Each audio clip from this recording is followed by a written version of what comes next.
February the 2nd, 1996. I want to talk about, I want you to tell me a little bit about your first year. I want to know when you went in. You volunteered, didn't you? No. You did volunteer? I thought you had told me you volunteered. No. I was going to, and our daughter was going to be born in December.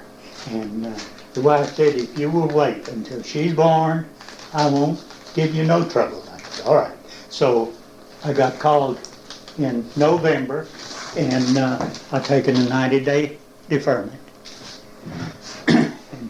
Stayed at home then, and she was born on the 8th of December, and I went in the 23rd of January.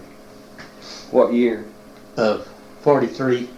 1943. She was born in 42, and I went in 43. Okay.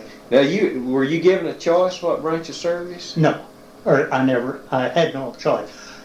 I went in and talked to some big shot in the office. He talked to everybody as they come through, and he asked me what I wanted to do, and I told him I didn't know any job he had. Only asked one thing: please don't send me over without a gun. Yeah, I remember you telling me that several years ago. So that's where I ended up. And so they sent you, were you in the United States Army Air Force from the very beginning? Army Air Force. And I stayed 3 or 4 days in Fort Sam Houston, scrubbing barracks. That's all we had to do. From there we went to Rougham Field, Mississippi for basic training. We lived in tents. Everything was tents. They just put up tents among the trees, and it rained. And that made it disagreeable, but... now this is in January? Well, by then it was February. By then it was in February, see, because it... Was it cold? I don't remember being unusually cold there as much as just the mud. There was a lot of mud. Where were you living whenever you were, when you went into the service? In Beeville. Okay. You worked at a dairy, didn't you? Mm-hmm. And how old were you? 26 or 7, maybe. Okay. My 27th birthday was the 30th of December, see, just between them hollering and me answering. Well, you actually went in really at a little older age since... I was the oldest one on the crew. Were you? You were the oldest one? Yeah. And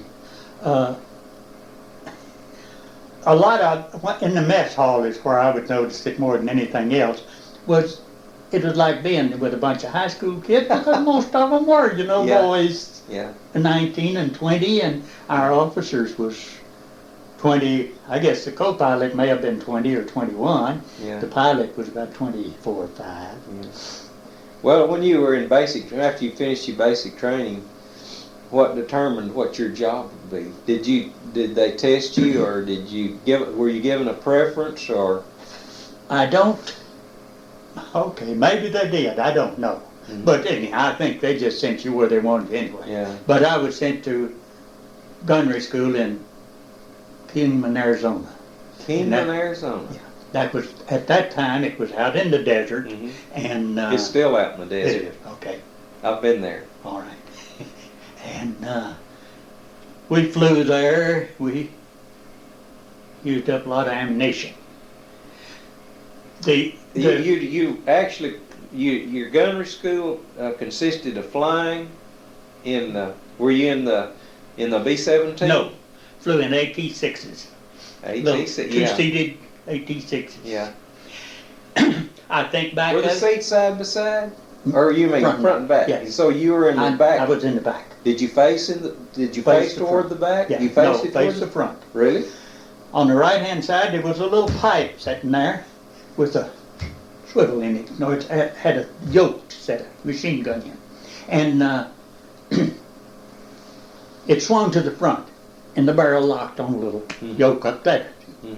When you was through shooting, when you got ready to shoot, swing it around, and you run by a tow target. There was a plane pulling a tow target.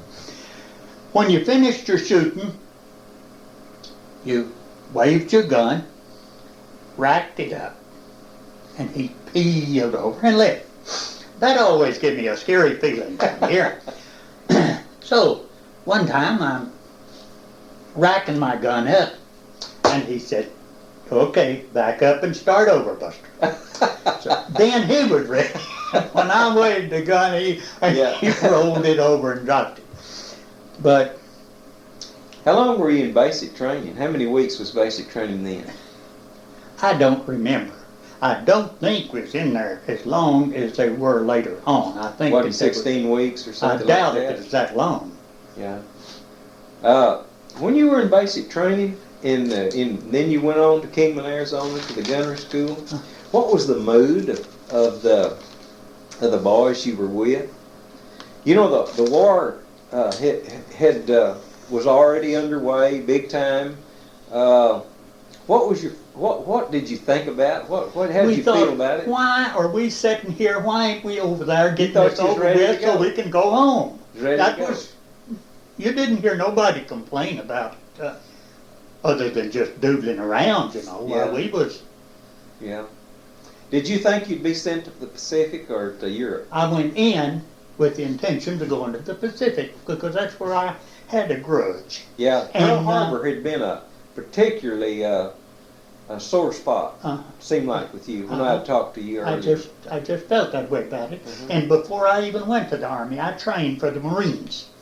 And I run. We lived a mile and a half from work, and I'd run to work and back every morning just to get in shape because I knew. When I got to San Antonio at the induction center, I asked a sergeant sitting at his desk. I told him what I wanted, and he said, well, I'll get you when you come by. So I had to make the same circle everybody else. And when I got there then, he said, sorry, I got my quota. I can only take so many a day. That's the reason I'm here today, because they'd kill me. I remember you telling me this story several years ago. Are you cold? You want to move your chair closer to the fire? Or stand up if you want to. You know, I want you to be comfortable. You remember how long you were at gunnery school?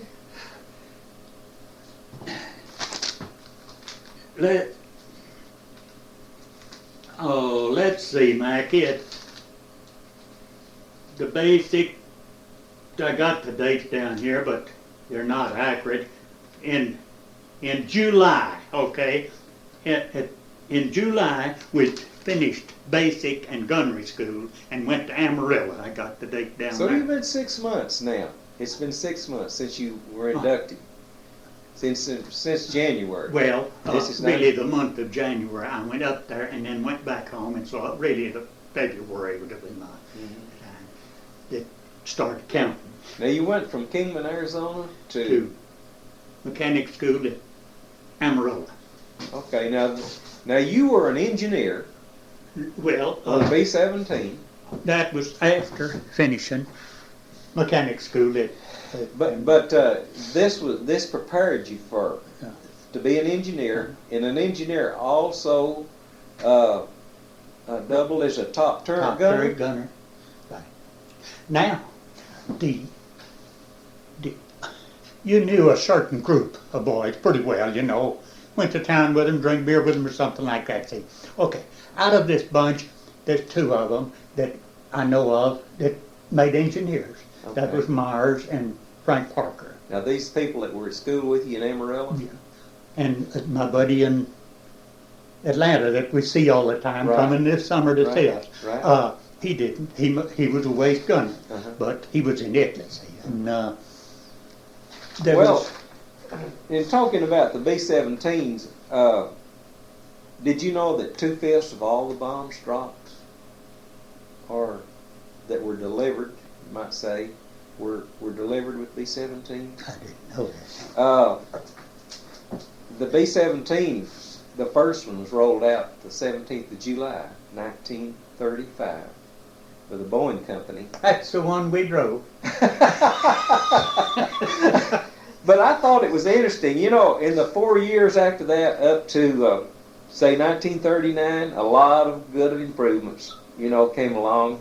And the engines were changed, and they were turbocharged, and a lot of things, and we'll talk about that some, but it was actually early in 1943 that the 8th Air Force extended its missions into Germany from England. And that's where you're headed, right? you're going to leave Amarillo after you finish engineer school and go to where? Well, we went, when I finished there, I come home for 3 days, and then we went to Salt Lake City, Utah. And we was there for 2 weeks, month, maybe. And then we shipped out and we met our officers for the first time on a train, and we went to Alexandria, Louisiana for our flight training together. Oh, okay. And then there was a bombing range at Jasper, Texas. And we flew from Alexandria to Jasper at this bombing range, and then there was maybe target range for shooting. I don't remember all that. Mm-hmm. But I don't know, it was 70, seemed to me like, just 70 or 80 miles Mm-hmm. from one to the other, you know, Mm-hmm. and we'd go over there, which didn't take long. So this is by August. You're down in the month of August, No, 1943? No, now this has got around to the next spring. Oh, The have you? year, yes, because I was in Salt Lake City on Christmas Oh, okay. of 43. What were you doing in Salt Lake City now? Well, I remember of going on hikes in the snow. They did just a lot of Yeah, training. I done a going lot on. of KP there and just various things like that. And Did you still think they were hindering the game? oh yes, I thought that they was just holding up the war. Yeah. Now, me and Pete Paget, my buddy in Atlanta, we were on KP there one night, and we both had double pneumonia. And the next morning, he went on sick call. They put him in the hospital, and I wouldn't go. And the only time I ever give the Army any trouble, I refused to get up. And that evening, our shipping orders come out.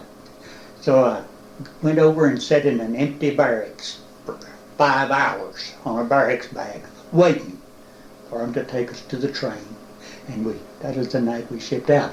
I went to England, my buddy caught the next shipping order, and he went to Italy. Now we wait got just a minute. separated. Now we got a gap in here. Now you're not in Salt Lake City anymore. You're talking. No, that's when I was leaving Salt Lake City. Oh, okay. And you were to go to England. No, I meant eventually, but not. But from okay, there. that's where they separated. And you went to be with your crew in Yeah, Alexandria, and we went to Louisiana. Alexandria, and I forget the base he went Okay. to, but anyhow, he was Okay, ended up. this is in the last part of 1943. Now we're into the spring of 1944, and you're doing your final. January and February Train. of 44, I was at Alexandria, Louisiana. Okay. And even though it's supposed to be warm there, I remember of having to climb up on top of the plane and slide down there and scrape ice off the windshield. And that's tricky because that's high and so slick and round. You up there. bet. You bet. But not often, but I do remember that one time. Yeah. What did they pay an Army Air Force engineer? Well, I believe I'm right in thinking that we started out at $30 a month. But as we improved, we've got more money. Got a good raise, huh? Maybe up to $40, Yeah. $45. But Was there living allowances made for your yes, family? there was an allotment made. And to encourage the boys to not spend all their money foolishly on beer and such, they would. My wife, I'll tell you about my part of it. My wife got an allotment, which I don't know, it's $60, $70 a month. Mm-hmm. If I would send home a certain amount of my pay, they would match it. See? Oh, okay, to encourage you to send Yeah, some to of your money encourage home. it. So I did that quite a bit. In fact, she bought a house while I was gone. But Done pretty good on that. Yeah. On that pay, didn't you? Okay, now, what rank have you attained by this time when you're well, at now Alexandria? by this time I had got up to where I had 3 stripes. 3 stripes. Oh yes. Now that would be a Sergeant. sergeant. Yeah. Okay. And that naturally that made a little bit better pay than Right. the others. Okay, now, when you finish up in Louisiana, when do you have it? Do you remember? Was it at the last of February when you finished up in Louisiana? I can see right came, we went from Alexandria to Kearney, Nebraska, the 4th of April. 4th of April. Now you went to where? We left supposedly going overseas. We'd started our trip. And we landed in Kearney, Nebraska on the 4th of April. Okay. Okay, now it's springtime. You're on your way to Europe. That's right. Did you know you were on your way to Europe? Yes, I told the wife and kid goodbye, put them on the bus there. They had come over and stayed with me for 2 or 3 weeks or something. Put them on the bus. They went home. I went the other way. I knew then that was the last time I'd see them till it was Now your crew has already been formed. already formed. Or is this going to be the same crew that you'll go to England with and be with in England all the time you're there? Well, now our first crew, we lost a tail gunner and a radio operator. Our tail gunner told me he didn't believe in shooting at people. And I said, well, just tell the pilot and he will take care of that. And he wouldn't do it. So he was a conscientious objector? Yeah, I guess. So I told the pilot one time, I said, now I think you ought to know this. Right. And he won't tell you. Right. And he said, well, I don't want him guarding my back. Right. So he disappeared. Okay. And then we got a Polish boy, Paulo Sipka, and he was good. He was your tail gunner? He was the tail gunner, and he was good to fly with. Our radio operator, I liked him. His name was Potter, but I assumed that they needed one to go with the crew ahead of us, and they taken him and put him with that and sent him on because we got another radio operator, Irishman. In Nebraska. So your crew is going to be, your last crew will be put together in Nebraska? No, it was put together in Louisiana. We flew together. Oh, okay, in Louisiana. During the time we're there. It's okay. this time. That was your first cruise? Then from there on, it's all downhill. And we stayed there about 3 days. And we flew to Rougham Field, Massachusetts. And we stayed there for about 3 days. Well, that's in there for 3 days. And then we went, and it was a pretty field. But that is in April. Mm-hmm. It's still cold. Mm-hmm.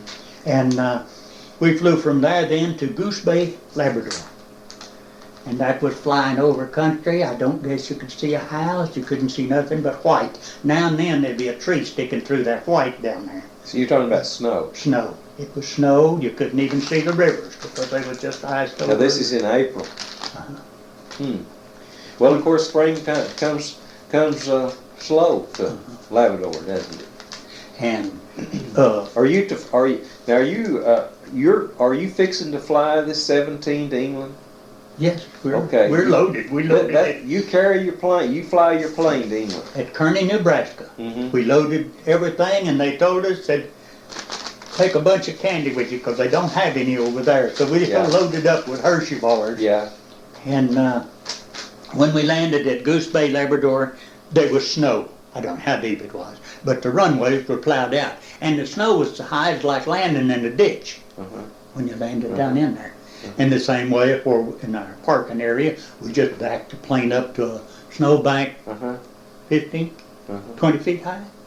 That's it. And then the huts all had runway, covered alleys going to the mess halls and such.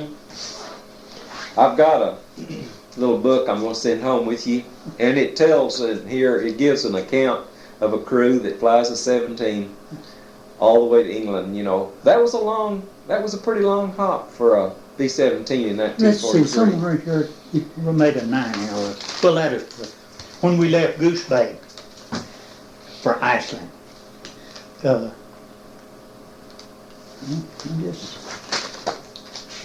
there was one of them trips we flew 9 hours. So you're on your way to England, and it's 1943, and in my notes, I see where the U.S. Army Air Force, in particular the 8th Army Air Force, began its serious bombing missions into Germany in early 1943, and so you were in the first groups that would begin that when you got there, was some of this already underway? I have a book, a 94th Bond Group book, Mm-hmm. and it lists our losses each month Mm-hmm. through the whole thing. Mm-hmm. And it was rough right up till I got there. And then they all stayed out of the way, and while I was flying, well, we just lost very few. And just as soon as it was over, they dropped back down again and started losing them. Now, why I got there right when it's easy, I don't know. Oh, I'm speaking only of our group, because Right. I didn't have figures on the other. I have a little paragraph I want to inject into this. In 1944, not right now, but in a few minutes, Mhm. it was rough. It was real rough, even into 1944. What did you think about flying now? Now you've been at this a good little bit, and you know you're like I am. You were a farm boy, and this is a brand new world for you. And had you got comfortable with flying, and was it exciting, or was it? Tell me what you felt about it. All right. I think, Mackey, that anybody, if you don't have a choice, I think you, more or less get used to it. It's just like a day's work to me. I don't, and I don't mean me. I mean, I think that's the way the whole bunch felt. Mm-hmm. It was just something to do. Let's go over there and come on back, you know. And I think there was at that particular time. I think that the country was real patriotic. I think most adults felt responsible and patriotic. I never heard of anybody that acted like they wasn't going or nothing. You'd have been ashamed to have even thought that. You know, I was 9 years old when this was happening to you, 8 or 9 years old, and I remember my granddad he sold war bonds and stamps. He was an older man, and we would get a nickel occasionally, you know, and a nickel was quite a bit of money in the 40s, and you know, you could buy a candy bar or ice cream or a soda pop or something, and he would say he encouraged me to buy a stamp to put in a stamp book, you know, to help the war effort. And when the war was over, I had a lot of nickel stamps in books, and when you got seemed like $17 or $18, you could buy a $25 war bond and so forth. Well, the thing is, it was the attitude of the people, the thought behind it. That nickel didn't amount to nothing. It was just the idea you was helping do something. What do you think about the contrast between now and then? I don't know. The two that they've had since then, Korea and Vietnam, I'd have hated to have been in them. I believed in what I was doing, and that makes a big difference. Right. You bet. Right. So, What did you think about these guys that you were put together with? Were all of you? Did you form a real close camaraderie with those guys? And I guess any kind of a team you're on, you do that. Where I noticed it the most, what I think of the most about that is the time at 10 o'clock at night, one of us would go down to operations, ride down on a bicycle, and see who was going to fly. With 2 crews in there. And one time, he come back and told me I wasn't going to fly with them because I had went to the dispensary and they had sprayed my nose. Well, I spent the rest of the night, but I flew. I remember you telling me this a long time ago. To me, Mackey, that... Is there a little superstition to this? I don't know. I or don't know do you what think it is. it's just a sense of loyalty that you all have to one another? It's just, that is my crew, and I was going to go with them. That's all it was. That's the way I felt. Right. And when you landed in England, tell me what you thought about the country. Okay, and first, your now base. we're going from Goose Bay to Iceland. Tell me about the trip first. Well, we flew across there. They told us don't fly across Greenland because they don't want you to. So we flew we could see it over yonder. And we landed at Iceland. Miserable country. At that time it was spring. Wasn't nothing green, just rocks and water Scottish snuff on it. And I was supposed to pull, it was time to pull a 25-hour inspection on the plane. And I did a small portion. No, I'm doing all right. I want to get up every little while. Okay, do that. Just I want you to be comfortable. So it was cold. You know, I mean, not like it is here today, but cold in. And I inspected one of the engines. And I went and told the pilot, I said, now look, I've got to ride this thing from here to England. I believe it'll do better if I leave them alone. He said, I'll go along with that. So we just skipped the rest of that. And then maybe 2 days there, and then we flew on to Prestwick, which was a 4-hour trip, I think, from there to Prestwick, Scotland. Okay. We left our plane. Okay. And then we went to Howard Hall, which I don't know what that meant. It wasn't a base. It was just, they had everything named in it. Right. We stayed there a day or two, and then we went to, I do remember at Howard Hall, you could go to the PX and you could buy all that you could buy for 61 cents. Now, I don't remember this, but I have it in this book right here. Okay. And that was your rations. Yeah. Whatever you bought, Yeah. you could spend that much. And then we went to Bovington. And at Bovington, they taken our officers and the radio operator and sent them to school. And they sent the rest of us to the Wash for more gunnery practice. Now, the Wash was right down on the northeast coast of England toward Germany. And they was getting prepared for Germany to invade England, they thought. So they told us, we're right down on this pretty sandy beach and the water all out there, and we're right up here. And they said, now, don't go down on that beach, don't pass that wire out there, because that is all mined. Oh, see? There wasn't one of us got killed out there either, see? We wasn't stupid. Yeah. Yeah. How long did this go on? Oh, Yeah. we was at the Wash 6 days, Okay. I think. Okay. And then they told us we was going to the 94th. We found out. Our officers met us there. And then we was back together. We was at home base then. Okay. Now this, what's the name of your base in England now? It was at Bury St. Edmunds, England. Okay. It's 94th Bomb Group. Okay. And I guess that's it. It just, Is this just a bombing group that's based there? Yeah, There's not any other types of aircraft, or the English, they don't have No. anything there? No.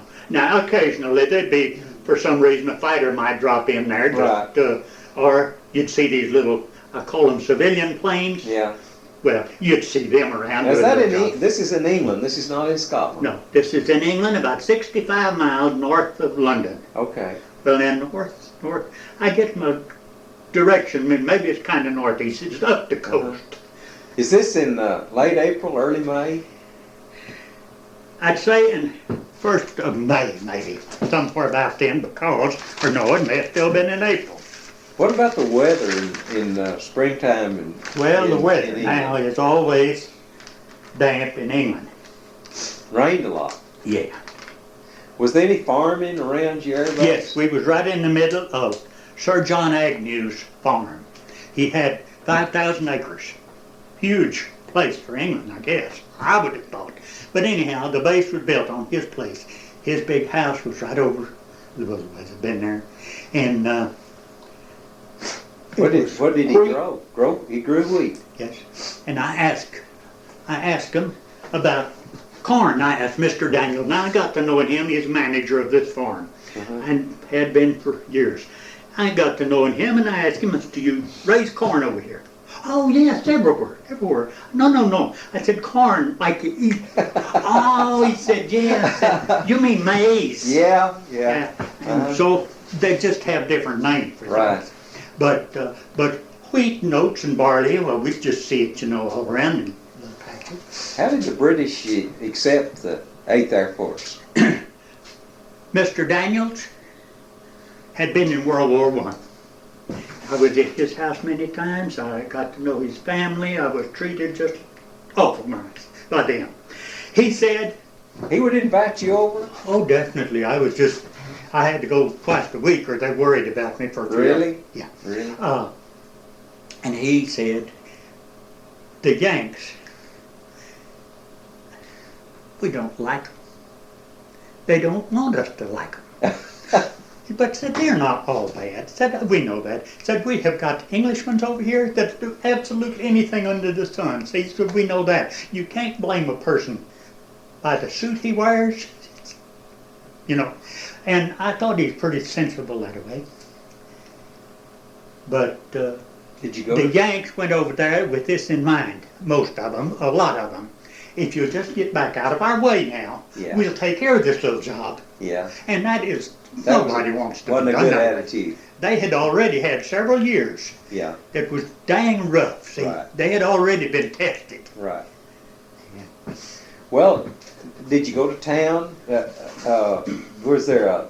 Did you go to London or did you go? There was a little town, Bury St. Edmunds, with, I'd say a mile or two from there. Mhm. And I've been there, but not often. I didn't care much. I enjoyed more riding around. Just see somebody at a house and just drive up and get out and talk to the old boy. Yeah. You know? And I never So the met one people of were them pretty friendly. that didn't, act just like human beings. I even met Sir John Agnew. He was about this high and had this little thing in his one eye and a little walking stick, Yeah. And fine old gentleman, didn't have much to say. I just Yeah. introduced, shook hands with him, and Yeah. I felt like I was shaking hands with the upper class, Yeah. I didn't go to London, the other boys did. I was afraid to go to London because I would have got in trouble. And I Yeah. stayed in camp. They went, I guess, 2 or 3 times maybe, or they'd just fly down there. The whole crew would fly down. Do you have good chow? Yes, living conditions weren't like they are here. Did the bombing was there any bombing by the Germans into England at this time? Oh Were yes, they- it was. Were they, did you frequently have air raids where you were stationed?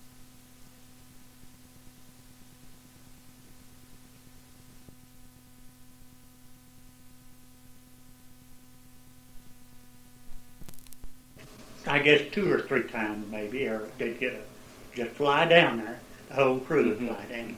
Do you have good chow? Yes,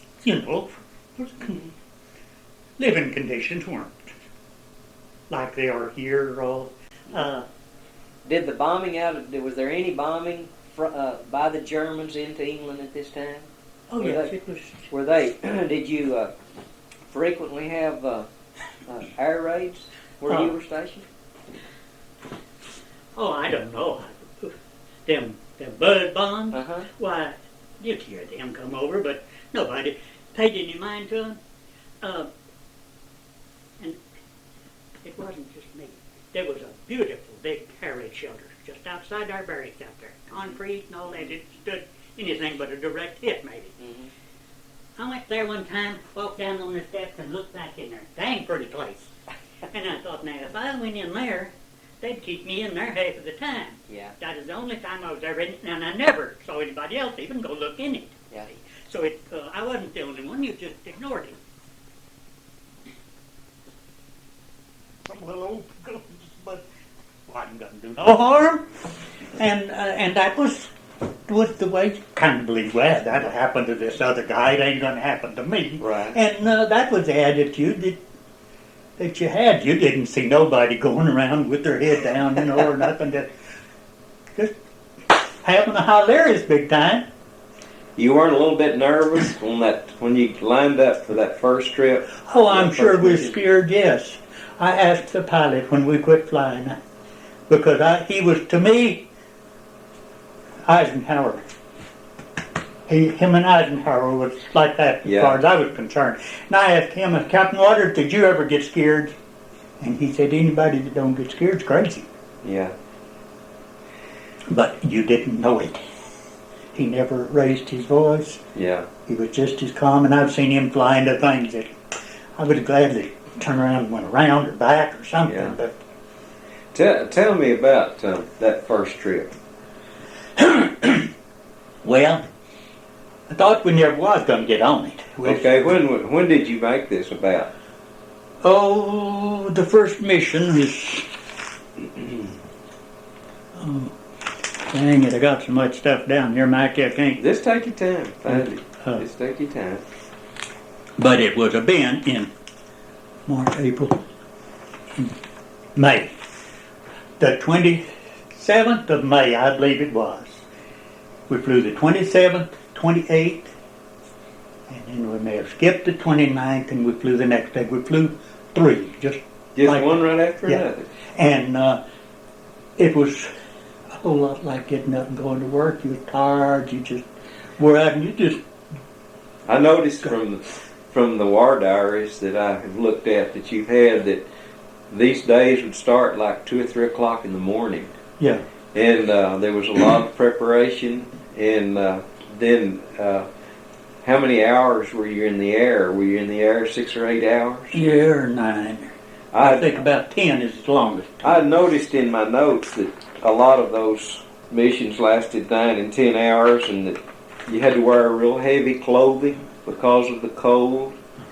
And then flying at high altitudes, you had to wear an oxygen mask. Now, oxygen, we'd be on oxygen, I've noticed in my little book there, for maybe 6 hours or so. And a mask got miserable for 6 hours. Right.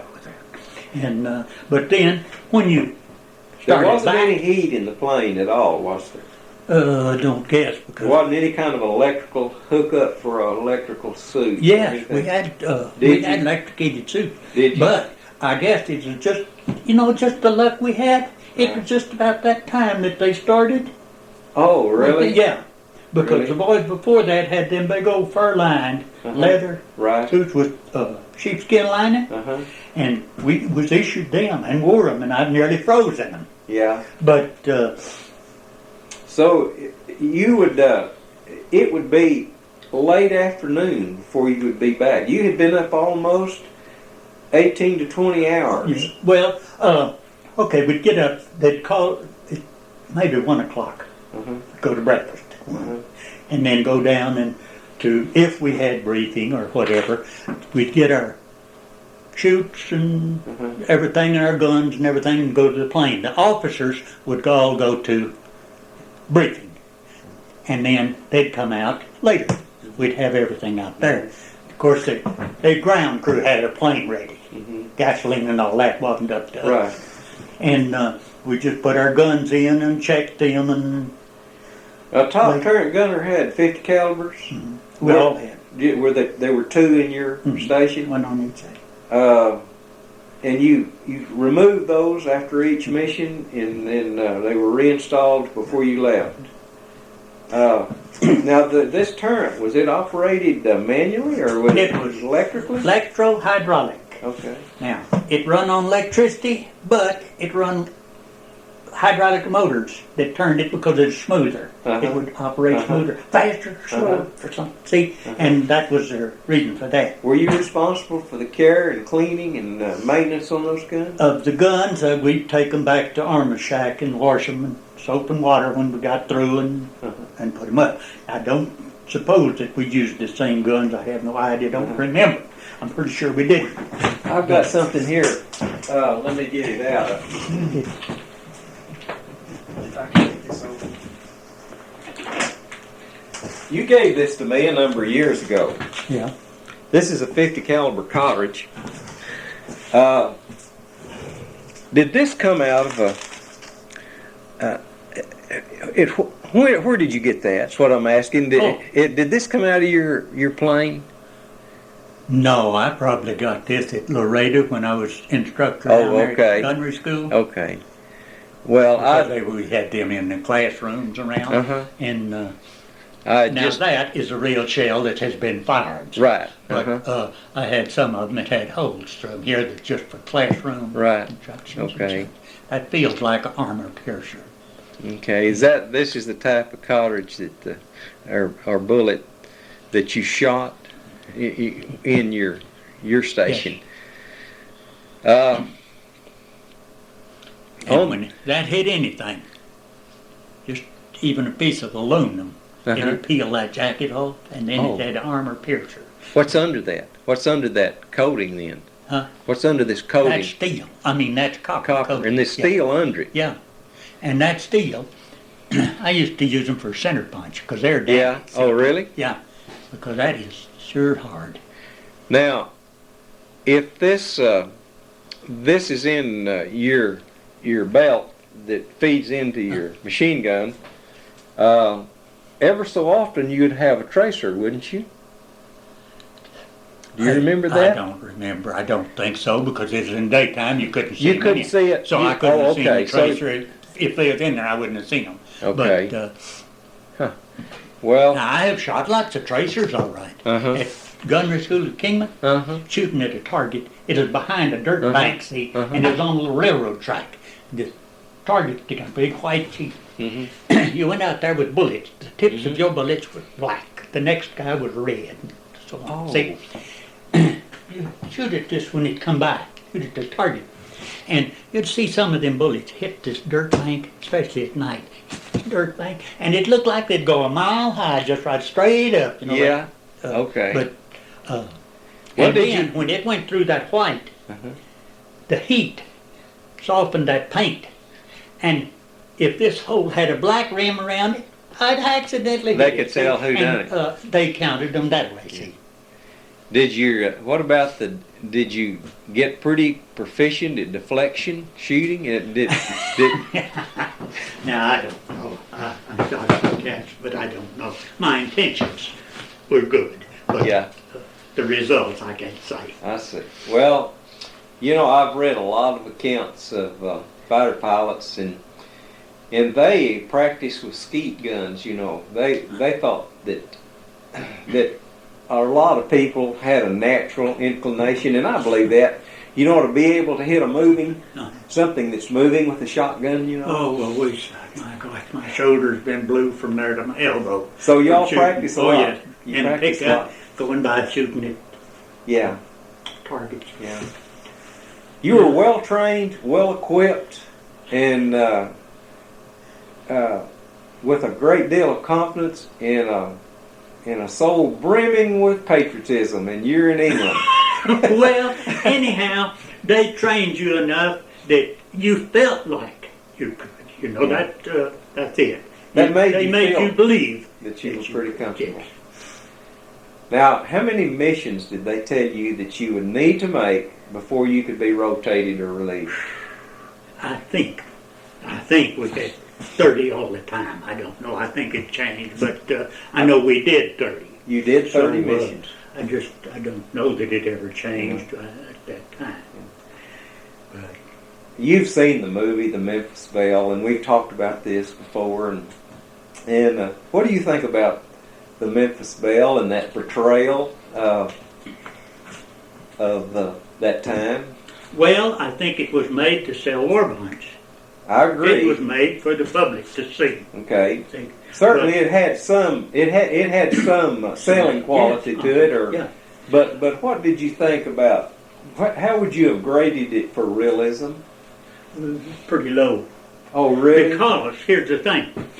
Had it showed us on a mission, it would have been like watching paint dry. You see? It wouldn't have been very interesting. There was nothing to do. Yeah. Now, there was times when there would be something to do, see? But what I noticed in that was all this talking back and forth. You didn't. You stayed off of intercom. If you heard anything on intercom, you'd say, bandits 5 o'clock or 12 o'clock or something, you know. Well, It was just business. but that's all. And you didn't go on with a lot of that. Now, when we started back, I don't know where they considered slavery, if they even thought of that, but we felt like if we started back, well, that's kind of a timeout, you know, and Yeah. nothing had happened. Yeah. We'd drop to 16,000 feet, we'd pull our mask off, smoke a cigarette, and then Yeah. we'd talk back and forth. In fact, if there was nothing else going on, this Irishman here, there's nobody prouder of being an Irishman than he was. This guy where now? Which guy? That's That's this one on here. Okay. And he could sing good. What was his job now? He was radio operator, What's his name? Mike Frawley. Okay. And I would phone, I have, call back there, and he sang a song that I liked, The Rose of Tralee. And I'd get him to sing that for me just over intercom. And then when we met in San Antonio, they was asking various ones to say something, so he got up before a whole huge bunch and sang an Irish song. Oh, really? And I fussed about it to his wife. I said, if I knew he was going to do that, I'd got him to sing The Rose of Tralee. Sure. So when he went back home then, he made a tape. And sent it to you. Sent me a tape. And this was before Christmas. Uh-huh. And it was touching because the last time I'd heard that It was in 1943 and 4. Yeah. Yeah. And he made one for each one of us and sent to us. And he had got to be, after he come back, he was a professional singer. He told me, he said, I made lots of money singing in New York over the years. And he was pretty good. Did you mark the days, the missions off on the calendar? Or was it something that you really didn't pay much attention to? You've got the calendar? Have you got it? I never expected to remember anything. There's the money I sent home. Oh, yeah? This That book is pages. 50 years old, isn't it? That's where I cut the pages out of this, see. Because I figured I had to sneak these home. Oh. See, I didn't trust to bring them. Okay, so you made a little note. That is the originals right there. All right. And then there, I just copied them off in there. But this is. Is this the first mission, the second mission, and so forth? Yes, that's. Okay. This is.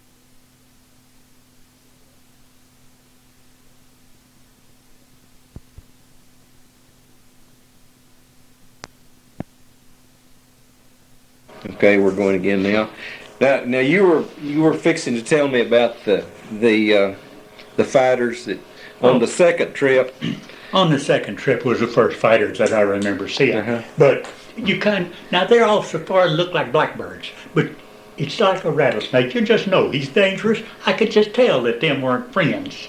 And while I'm watching them, I'm on top. I can see them. Boys in the back couldn't even see them then. Right. But anyway, they began to just split up because there was groups. We had planes all over there. They just broke up in six apiece, maybe, you know. One here come one and another and go there and all. And they came in. I don't know how they got over, but they came in from the back. They'd come in right there. And I could sit up there and watch them, but I couldn't do much about it because of the tail of the plane. I If see. they got off to either side, Uh-huh. why, I could, Good. but other than that, I couldn't do much. Were they fast? Did it seem like this happened awfully fast? They'd come in, Mackey, they'd just come in straight and level out of the way, and they'd get close enough that I could see the pilot's face in there. Is that right? And then he'd just roll it over and drop. How long would this last? Huh? How long would this last? Him coming at it. No, I'm talking about the engagement. How long I did don't it? know. They may have pestered us the whole time we didn't have an escort. Is that right? But Were you losing bombers all the time? I don't know how many. Now, the book I've got told how many we lost. But we were flying with the 8th Air Force. Yeah, there were a lot of planes so in just there. planes everywhere. And it wasn't uncommon. I'd see a plane just disappear over here, you know, just a ball of smoke and red flame. And there went 10 men. And But if you seen one going out of formation, dropping, by then we always tried to count the parachutes. Okay. Sometimes 5, sometimes 6, or, you know, whatever. But you tried to count the chutes. In one of these papers I got here, this Lieutenant Franklin and Frank Parker was the two that I knew on that crew. I knew they went down, but I didn't know the score until I talked to my pilot last June when I talked to him. I asked him about that, and he said, yes, said, you probably seen it. said they was right ahead of us. Well, it may have been one of the planes that I seen go down. But he said that Franklin was flying in the lead, and he got hit, and the other plane had to take over, and they was going to cross. And when they did, well, one just cut the other one in two, and one blowed there, and the other one went down. And Now you made reference a while ago to the fact that y'all were leading on that trip to Paris. Did you lead frequently? well, now 11 trips we made. The first 11 missions, we wasn't lead. We just liable to be anywhere. We made lead plane then, and then if we flew, we was in the lead. What determined your position as leader then? I imagine that it was two things: the bombardier and the pilot. Is what I would think. Okay, you were the. I think they was good, and that was the reason. Because you see, the lead plane, when he dropped his bombs, everybody did, and that's why that I think a bombardier had a lot to do with it, because he had the bomb sight, and when he dropped, they all did, and then I've got just the last month ago maybe, I got a 94th paper. Since we left San Antonio, he wrote an article in the paper telling things that I didn't know about him, see. Yeah. After I left, he made lead bombardier he made group bombardier. And then he had an officer, he was Captain Offerman, and he was a wheel, see. And it, this little piece in there tells about what he done after I left, and he went from there and went to Africa, Iran, and all down there, and then we went to Germany before it was over. And some brilliant mind somewhere decided that the 8th Air Force could do this all in the daytime, and the British would fly at night. Is that right? Did you fly any at night? Oh yeah. Well, now we would get back after night. Right. You know, we did. But you didn't fly We didn't just any go and make particular night night missions. missions. No. It was all in the daytime. No. I'm sure you're well aware by now that the losses were so heavy at times they considered canceling this because the losses had begun to exceed even their worst estimates. But they persevered, and I suppose that that effort contributed a lot to the weakening of Germany's industrial strength. But even at that, they were still producing a lot of war materials, even right up into 1945, weren't they? They did. Were you aware of any of the atrocities that were occurring in Europe when you were in England at this time? I've heard of it, and you know, I don't know. It's happening to somebody else. Yeah. You know, Mhm. we had our own problems. Yeah. And that, you know,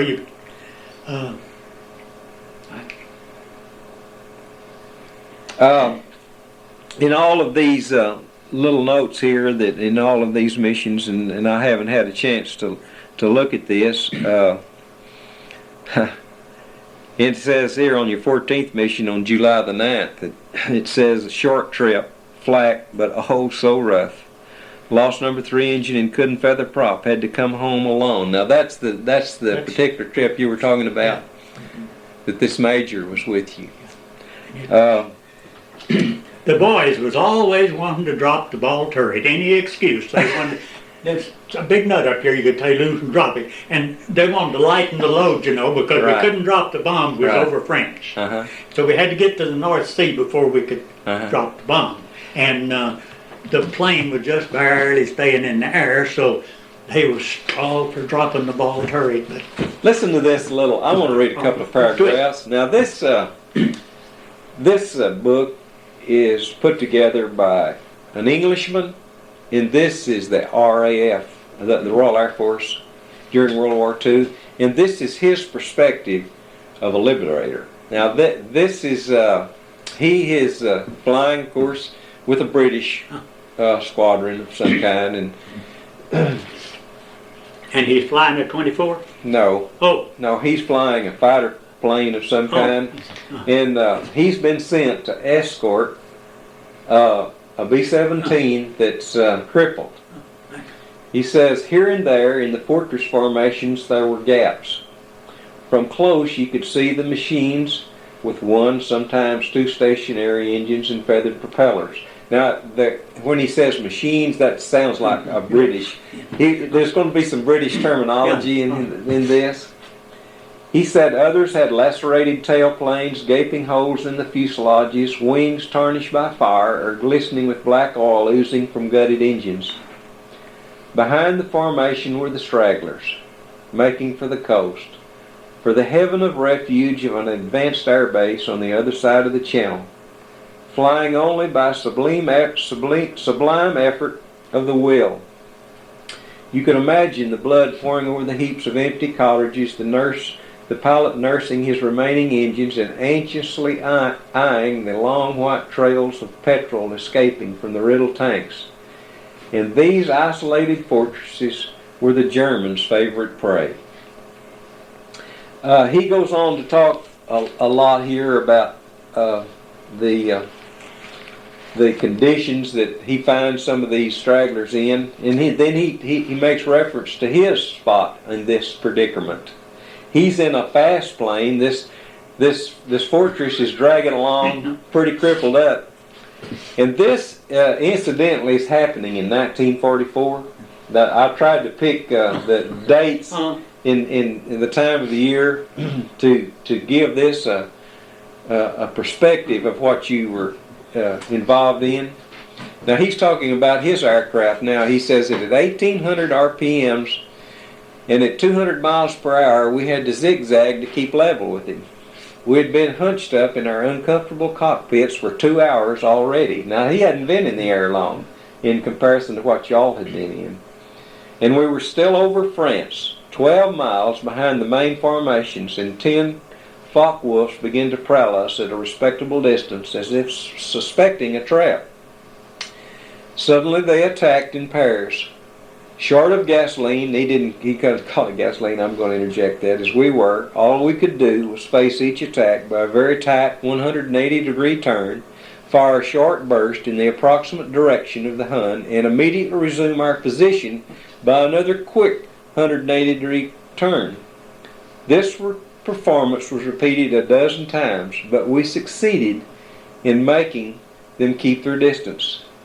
They eventually tired of it, or so we thought, but now this is it's D-I-E-P-P-E, this is in... Yeah, yeah. How do you pronounce that? Dieppe, I guess. It's on the... I've heard that Coast pronounced Ranch that right way. there. I want to add the E to it. But over Dieppe, the fighters gave way to flak. We were flying at about 10,000 feet. The German light flak opened fire with unbelievable ferocity. An absolute pyramid of black puffs charged with lightning appeared in a fraction of a second. Violently shaken by several well-aimed shells, we separated and gained height as fast as we could with our meager reserves of petrol. The poor Liberator, incapable of taking any sort of evasive action, was quickly bracketed. Just as after a few agonizing seconds we thought it was out of range, there was an explosion and the big bomber, cut in half, suddenly disappeared in a sheet of flame and only 3 parachutes opened out. The blazing aluminum coffin crashed a few hundred yards from the cliffs in a shower of spray, dragging down the remaining members of the crew. And then he talks about that they landed in England. But there was a lot of that, wasn't there? There was an awful lot of those lost. And there were 10 men in each one of those. Yeah. Tell me... I don't have no idea how many planes I've seen go down. Tell me about your worst trip. Do you have any particular one that stands out that, my goodness, I was glad when we got back? Well, we was going to Paris one time, and instead of going to Paris, we had to hit a secondary bridge. Clouded in. We couldn't. In France, you only bomb visual. There was no radar. So we had to hit a secondary. So we turned and we ended up at Nantes, which is, I don't think, a big town, but we bombed the airfield in Nance. And they shot us to ribbons that day. And we bombed the airfield, like I said. As we left out, we banked that way. I could see the airfield down there. You could see your runways. And I noticed down there that it started over here. They dropped them in train. They didn't drop just all together. They dropped them like that. Well, a fire started over here, and it looked like that the whole field just erupted. See, so we went to debriefing when we got back, and I told them that I thought we hit something there. So the next morning, then they had, or the next day, they had pictures of it, and we'd hit an underground storage dump, Fuel tank? and it had blown. And but like I say, that was a rough one.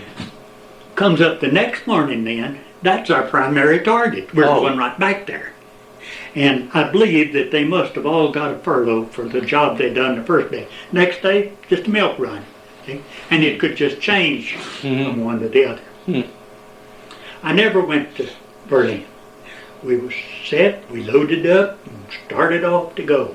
And they scrubbed the mission on account of bad weather. Would that have been a dreaded trip? Yes, because they Was it so far? They said there was 800 big guns, which consist of 88s, which is about a 4-inch gun. And they did never, I don't think they know yet how high they can shoot. You couldn't ever get above the flat. We never did anyway. Yeah. But I've seen a few little things, though, not many. But later on they may have got more of them. And that was some kind of a rocket that they'd shoot up. And it left a little trail of smoke, just a spiral going up. And then when it'd blow on top, there'd be that blossom on top. That looked scary just because we didn't know nothing about them. It wasn't no worse probably than the 88s, but it was. You'd been warned about this, of course. I guess a lot of the preparation had been. And there, did you? Of course, I remember you talking about you did try to avoid a heavy concentration of gunfire, but once you were in, like you were over the target, and if the flak was heavy, there wasn't anything to do but just continue and hold the it bomb steady. run, which consists of, seemed to me like half hour, but I think it is just a very few minutes. When the plane would usually be going one way, and they'd turn and come in on the bomb run. Why, when he set it there, the pilot turned it over to the bombardier. He run it with his bomb sight. It drove the plane. He set it straight and level. It didn't make no difference what was in front of you. It didn't vary. That automatic pilot could hold the plane straighter and leveler than the pilot could. And so that 2-3 minutes or 5, whatever it was, it wasn't nobody's business. Just The bombardier. sat there. Now he could fly that plane from his position over that bomb site. Did that was that all done electrically? I imagine it was. I imagine maybe he had knobs that set the bomb sights and all, and it probably taken care of the the automatic pilot. Is that called a Nordic bomb sight, I believe that's right. Now that was developed early. You had the Nordic bomb sight all the time. Was it considered something? Now, you say all the time. No, I don't know. 11 missions we flew. Then we had the bomb sight. Okay. Now, when did we fly 11 missions? There's 14, there's 13. The 6th of June was the 13 mission, so we flew up to the 1st of June without it. It was in the other plane, maybe. But then... would you share a copy of this with me? Would you have a copy made of these at some time? Yeah. I don't want to take it. I wouldn't feel a bit comfortable in taking them, but at some point in time, I'd like to have copies of this. Oh, I've made a note. Now this I made after I talked to after he's telling me Parker getting killed. That was the mission that we was on when they went down. And Franklin used to kid our pilot about wanting to trade engineers because I was from Texas and he was from East Texas. And he's going to trade Parker for me because you were the only Texan on this crew, is that right? Yeah. Did they give you a hard time about that? Nah, it's all right. They still, They kid they you a still lot. call me Tex. Well, what I about called the co-pilot let's see this picture right here. since I come back from down there. And Where was this fellow from? Now, is he this was from El Paso, Jesse Cruz. He's a Mexican. okay? So y'all, there were two Texans on that Uh-huh. in that crew. Uh-huh. Okay, what was his job? He was a waste gunner. Okay, and did a heck of a good guy. now he was at your reunion? Uh-huh. Yeah. Uh, He told Wayne and Darrell,